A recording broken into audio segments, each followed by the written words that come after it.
पराम्बा जगदम्बा सती बैठी हैं, महादेव कथा कहना प्रारंभ करते हैं कैलाश में, और तभी विमानों का आगमन होता है। सती पूछती हैं, तब पता चलता है कि पिता के यहां एक उत्सव चल रहा है जिसमें सती को निमंत्रण नहीं है।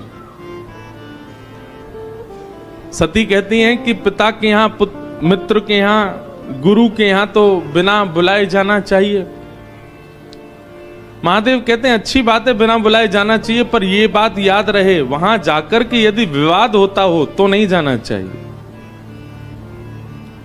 हमें पता है कि हमारे जाने से, हमारी उपस्थित होने से वहां विवाद हो जाएगा, तो फिर क्यों जाना। लेकिन बहुत समझाया, सती नहीं मानी। अब सती का भी स्वभाव ऐसा माताओं का रहता ही है कि पति में और पिता में ज्यादा दिन कलेश रहे ना, मैं बीच में आके कुछ सुलह करवाऊं। सती गई, महादेव ने गणों को भेजा, क्योंकि पता था कि महादेव कौन है, दिव्य दृष्टि है उनकी, वे जानते हैं कि वहां उपस्थित होने से कलेश होगा, इसीलिए गणों को भेजा। और सब कथा आपको पता है कि वहां जाते ही जब देखा कि किसी ने भी प्रेम से चर्चा तक नहीं की, पिता ने तो मुंह फेर लिया सती को देख करके, केवल मां ने बैठ करके बात की। यज्ञ दर्शन करने के लिए जब गई और जब वहां महादेव का स्थान नहीं देखा, क्रोध में भर गई सती, और जितने देवता आए थे सबको सुनाने लग गए। बोले आपको विष्णु नहीं दिखाई दे रहे हैं, ब्रह्मा नहीं दिखाई दे रहे हैं, वे दोनों क्यों नहीं आए? क्योंकि महादेव का स्थान नहीं है, और आप लोग यहां मुंह उठाए चले आए सब।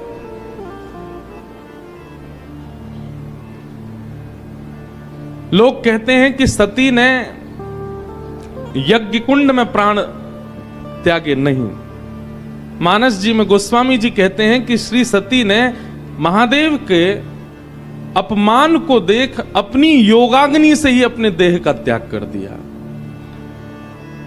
आसन पर बैठी है नेत्र बंद करके, और महादेव का अपमान सह नहीं पाई, अपनी ही योगाग्नि से दग्ध होकर के अपने तन का त्याग कर दिया। और करना ही था, क्योंकि महादेव त्याग जो कर चुके हैं सती का, अब स्वीकार तो करेंगे नहीं। तो सती ने भी गांठ बांधी है कि अब इस तन से तो मुझे स्वीकार करेंगे नहीं, अब दूसरा तन ही धारण मुझे करना पड़ेगा। पर योगाग्नि से अपने शरीर को त्याग रही हैं सती,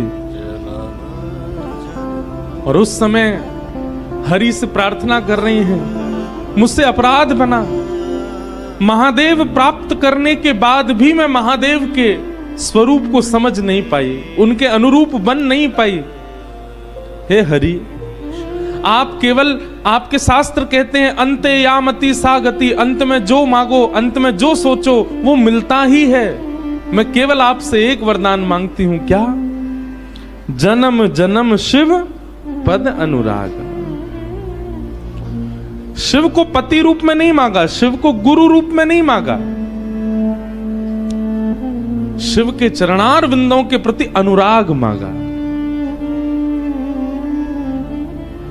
सती ने ऐसा नहीं कहा है कि वो अगले जन्म में शिव अर्धांगिनी ही बन करके आए, बस वो जहां भी रहें वहां से ही शिव के चरणों के प्रति उनका अनुराग हो, ये मांगा।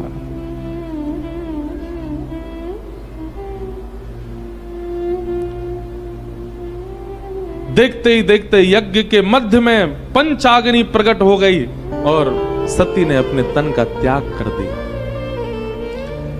गण दौड़े दौड़े गए, जाकर के महादेव को जैसी बताया। महादेव तो जानते ही थे कि ऐसा होना है।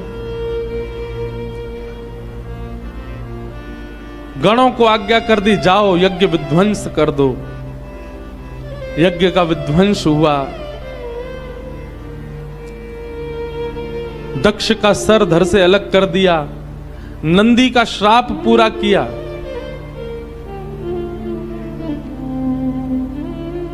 भगवान ने आकर के यज्ञ की रक्षा की। नारायण भगवान ने आकर के शिव के क्रोध को शांत किया। बोले यज्ञ विध्वंस मत करो, हम तो यज्ञ की रक्षा के लिए आते हैं पृथ्वी पर। महादेव सती के श्री विग्रह को लेकर के प्रस्थान करने लगे। जहां जहां अंग गिरते गए, वहां वहां योग पीठ प्रकट होती गई। संपूर्ण भारत को पवित्र कर दिया सती ने।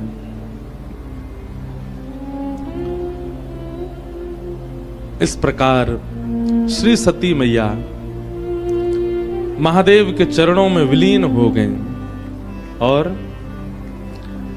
अंत में मांगा गया वरदान सती को फलीभूत हुआ। कैसे? तेहि कारण हिम गिरि ग्रह जाई, तेहि कारण हिम गिरि जनमी पार्वती तन पाई, जनमी पार्वती तन पाई। वही सती अपने अंत में जब शिव चरणारविंदों की कामना करती हैं, अगले जन्म में वही हिमाचल की पुत्री, हिमालय की पुत्री पार्वती के रूप में प्रकट हुई। पराम्बा जगदम्बा श्री पार्वती मैया की, श्री पार्वती जी का प्रादुर्भाव हुआ। जब ते उमा शैल ग्रह जाई, जब ते उमा शैल ग्रह जाई, सकल सिद्धि संपत्ति तह छाई, सकल सिद्धि संपत्ति तह छाई। जहाँ तहाँ मुनिन सुआश्रम कीन्हे, जहाँ तहाँ मुनिन सुआश्रम कीन्हे, उचित मास हिम भूदर दीने, उचित मास हिम भूदर दीने, उचित मास हिम भूदर दीने,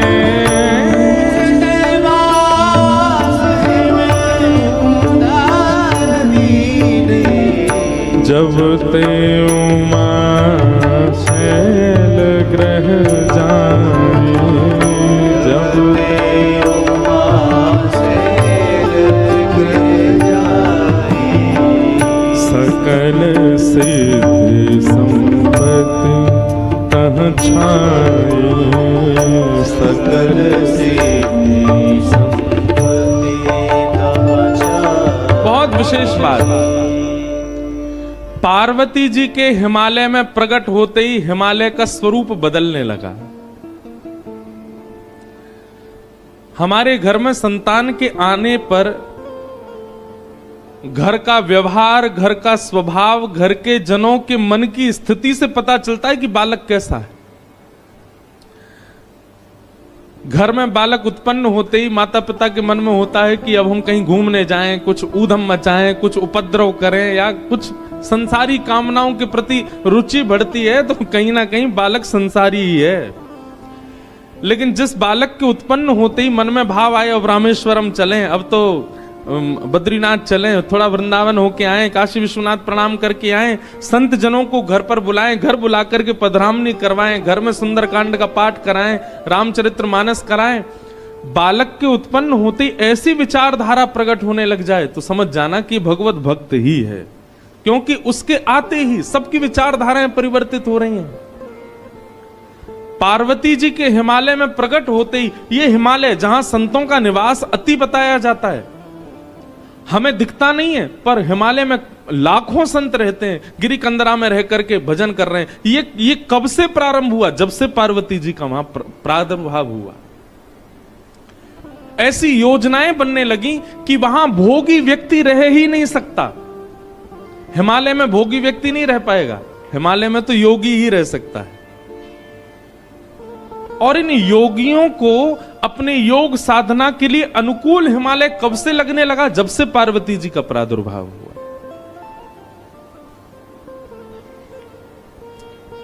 तो कई बार संतान घर में उत्पन्न हो, उस समय घर के सदस्यों की विचारधारा से पता चल जाता है कि संतान कैसी है।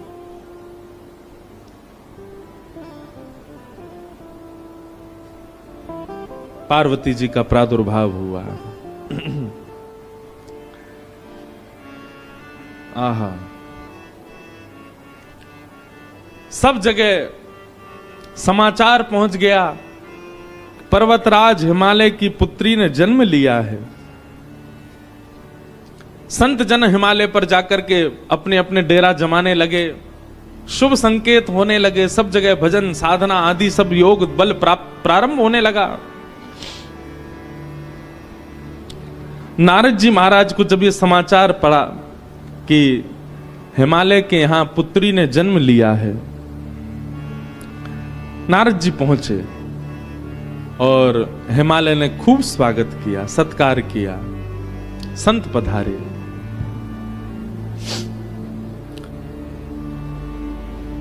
चरणों में प्रणाम करके अपनी कन्या को जैसे ही गोद में दिया, पूछा, महाराज इस कन्या के विषय में कुछ बतलाइए, ये कन्या कैसी होगी, इसके गुण बताइए, इसके बारे में कुछ कहिए ना।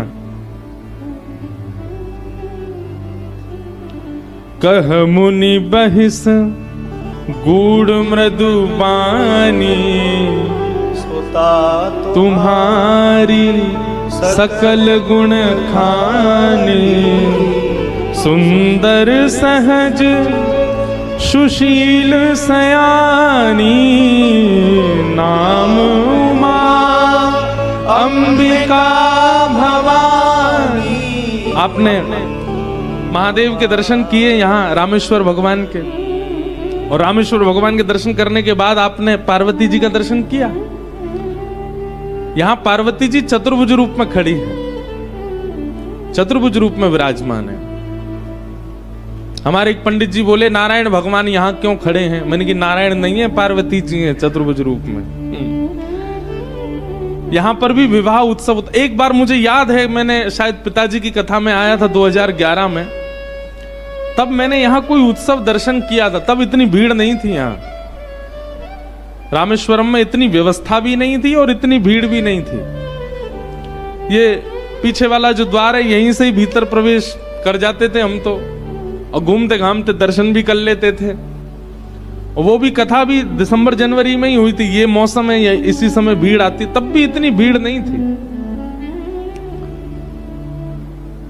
तब हमने यहां पर पालकी में महादेव जाते हैं सज धज के, दुल्हा बन के, ऐसे कुछ देखा तो था, मुझे याद नहीं है वो क्या था।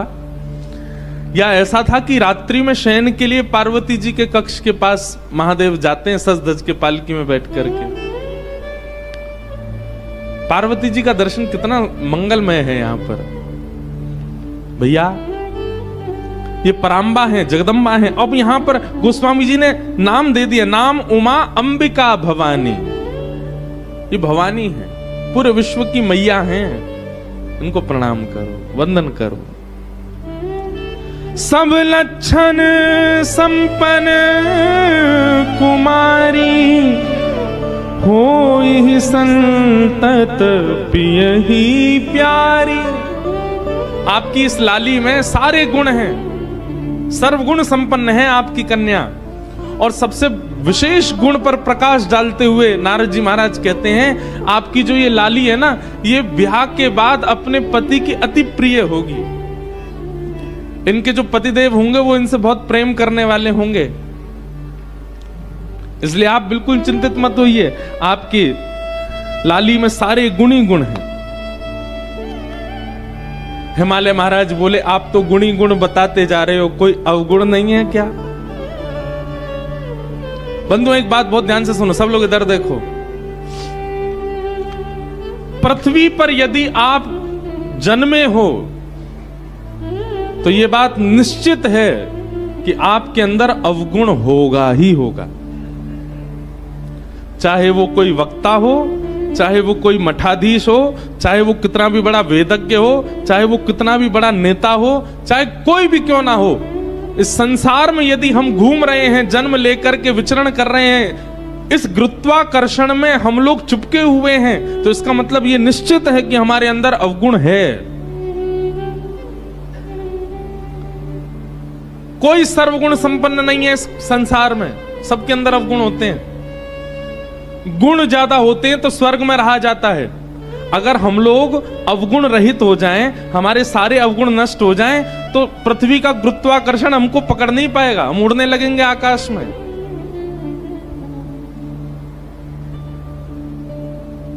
वायु में तैर के ही पहुंच जाओगे धनुषकोडी।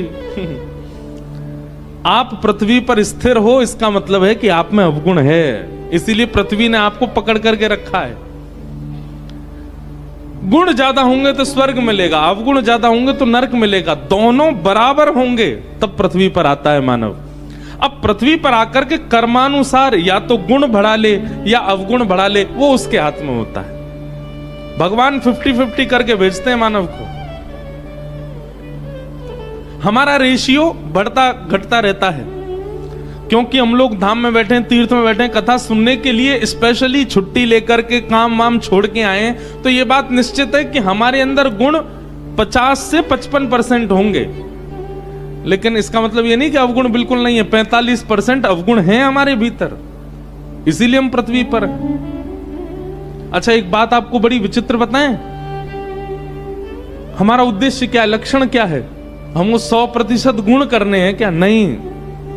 अगर गुण की मात्रा बहुत ज्यादा हो गई तो स्वर्ग मिलेगा, शिवलोक नहीं मिलेगा, रामलोक नहीं मिलेगा, कृष्णलोक नहीं मिलेगा।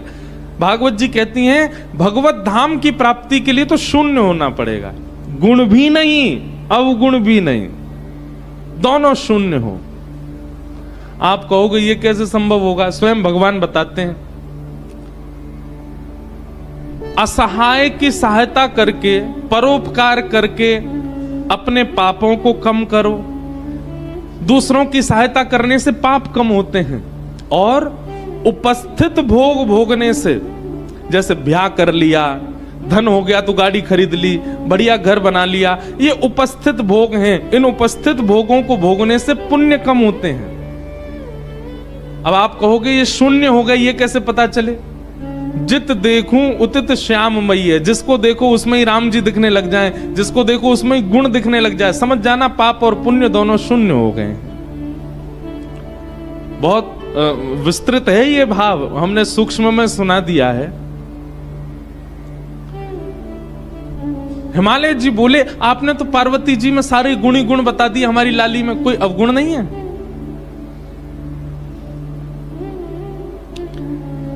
तब नारद जी महाराज कहते हैं शैल सुलक्षण स्तुता तुम्हारी, सुनहु जे अब गुण दोई चारी। 2-4 अवगुण हैं, सुन लीजिए। बोले क्या?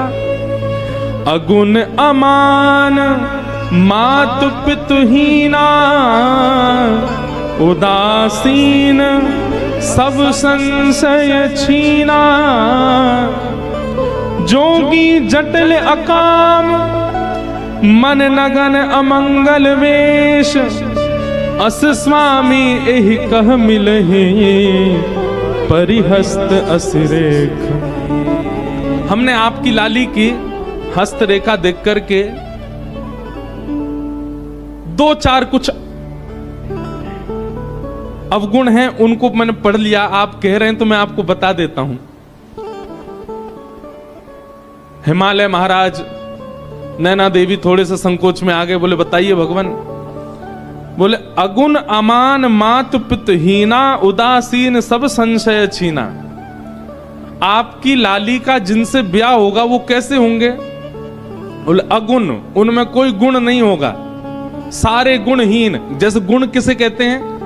हमारे दामाद जी बड़े सरल हैं, हमारे दामाद जी बड़े अच्छे हैं, हमारे दामाद जी बड़े बुद्धिमान हैं, हमारे दामाद जी बड़ा मीठा बोलते हैं, ये सारे दामाद के गुण हैं। आपके जो दामाद जी होंगे वो अगुण होंगे, उनमें कोई गुण नहीं होगा। आप किसी दूसरे से कह नहीं सकते कि हमारे दामाद जी में ये गुण है, अगुण। और अमान, मान रहित होंगे। कभी अगर दामाद जी आए और आप उनका स्वागत सत्कार नहीं करो तो उनको बुरा नहीं लगेगा, क्योंकि वो अमान हैं, वो मान रहित हैं। और तीसरी बात तो ऐसी बताई कि महाराज मैना देवी तो अपने छाती पे हाथ रख के बैठ गई। बोले क्या? मातु पितहीना, आपके जो दामाद जी हैं उनके माता पिता नहीं हैं। आपके जो दामाद होंगे, मतलब आपकी लाली के सास ससुर नहीं होंगे। आज की कन्या होती तो खुश हो जाती, आज की कन्या होती तो बड़ी प्रसन्न हो जाती, बढ़िया हमारे सास ससुर ही नहीं है, केवल पति देव हैं। लेकिन नैना देवी बोली ये कैसा बेटा? बोले फिर ये इसका जन्म कहां से हुआ? बोले कि पूरे विश्व को यही जन्म देते हैं, आपके जो दामाद जी होंगे इनको कोई जन्म नहीं देता। मात पितहीना उदासीन सब संशयहीना। उदासीन है, अंतर्मुखी, इसको अंग्रेजी में कहते हैं इंट्रोवर्ट। अपमान सम्मान इनसे कोई, बहुत सम्मान कर दो तो प्रसन्न हो जाए ऐसा भी नहीं है, अपमान कर दो तो बुरा मान जाए, नहीं, कुछ नहीं। दाल रोटी खिला दो तो भी राजी, कुछ मत खवाओ भूखे रखो तो भी राजी। ऐसे उदासीन होंगे आपके दामाद जी। जोगी जटिल अकाम मन नगन अमंगल भेष। नारद जी को इतना सच भी नहीं बोलना था, पहले ही डरा दिए माता पिता इतने। बोले कैसे होंगे? बोले जोगी जटिल। जटिल किसको कहते हैं? बोले बिल्कुल जड़ के भांति जो होता है। अकाम मन, बोले काम दूर दूर तक स्पर्श नहीं करेगा उनको। अकाम मन, कोई कामना नहीं होगी उनके मन में। जिनकी नगरी में आप बैठे हो उनके गुण सुन लीजिए। अकाम मन और नगन अमंगल भेष। सब लोग सावधानी से सुनो। बोले कैसे होंगे जिनसे इनका ब्याह होगा? बोले नग्न। वस्त्र पहना दो तो ठीक, नहीं पहनाओ तो कोई बात नहीं। अमंगल भेष। एक कथा हम एक महात्मा जी से सुन रहे थे।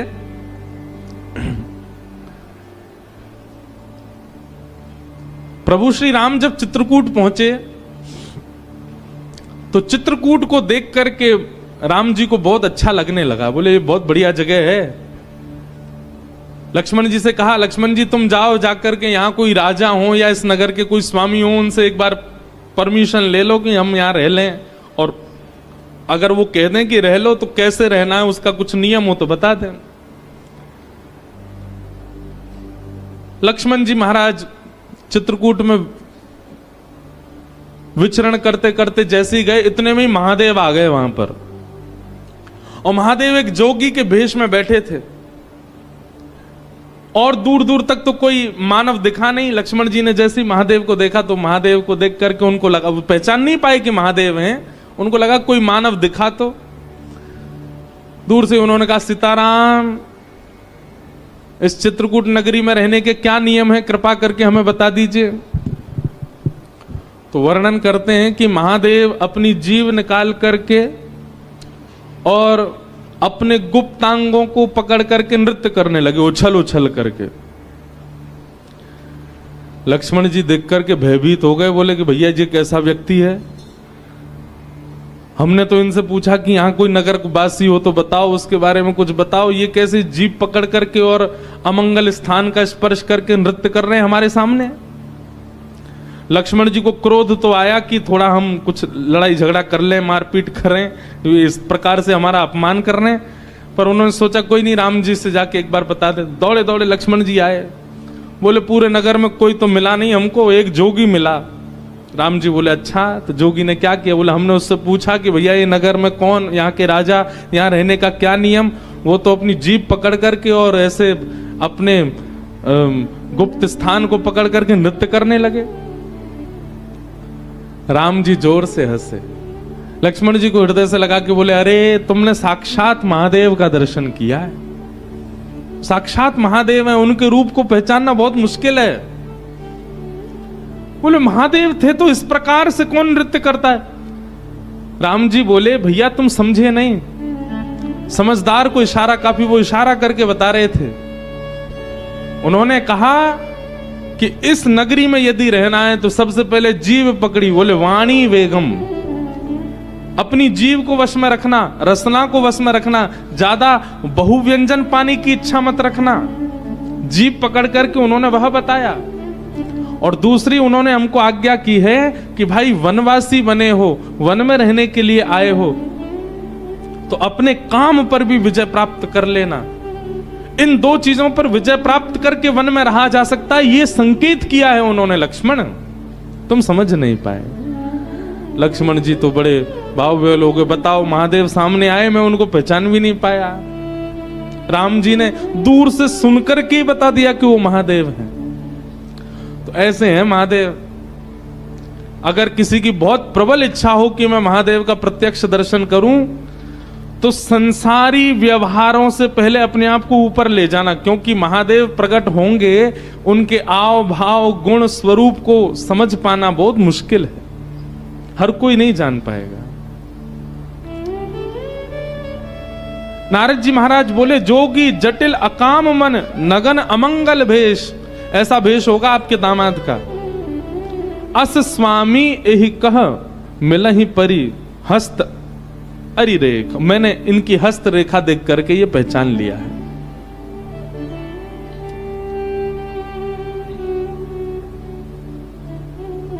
नैना देवी, हिमालय महाराज तो बिल्कुल नेत्रों में आंसू आ गए। ऐसी सुकोमला, ऐसी प्यारी पुत्री, और उस पुत्री के लिए ऐसा वर बता रहे हैं। नारद जी कुछ करिए ना। ये तो पूरा माता पिता को जीवन भर यही प्रतीक्षा रहती है कि हमारी बेटी कितनी भी सुंदर हो, कितनी भी योग्य बने, पर उसका दामाद, उसका जो पति हो वो बहुत सुंदर आवे, बहुत सहज आवे, उसके अनुकूल आवे। आप कैसा बता रहे हैं? हमको तो बड़ी घबराहट हो रही है मन में। तब नारद जी महाराज बोले, इसका एक उपाय हो सकता है। क्या? बोले, जितने गुण लक्षण हमको पार्वती जी की रेखा देख करके और इनके मस्तिष्क को पढ़ करके दिख रहे हैं, ये सारे गुण लक्षण यदि किसी दैव पुरुष में हो और उनसे इनका ब्याह हो जाए तो मंगल हो जाएगा। यदि ये सारे अवगुण किसी मानव में होंगे तो वो मानव उचित नहीं है, लेकिन ये सारे गुण लक्षण अगर किसी देव में हो और उनसे इनका ब्याह हो जाए तो मंगलकारी होगा। हिमालय बोले, ये सारे अवगुण किसमें हैं? बोले, इनको अवगुण नहीं है, ये अवगुण संसार में हो तो अवगुण है, पर यही अवगुण यदि किसी देव में चले जाएं तो सारे सद्गुण बन जाते हैं। और ये सारे अवगुण जो यहां सुने गए हैं सब महादेव में घटित होते। महादेव ऐसे ही हैं। अगर महादेव आपकी पुत्री को स्वीकार कर लेंगे तो इनकी हस्तरेखा और इनकी जन्म कुंडली भी सत्य हो जाएगी, और देव भी नहीं, महादेव प्राप्त हो जाएंगे। लेकिन उसके लिए आपकी पुत्री को तप करना पड़ेगा। महादेव की प्राप्ति ऐसे नहीं हो जाएगी।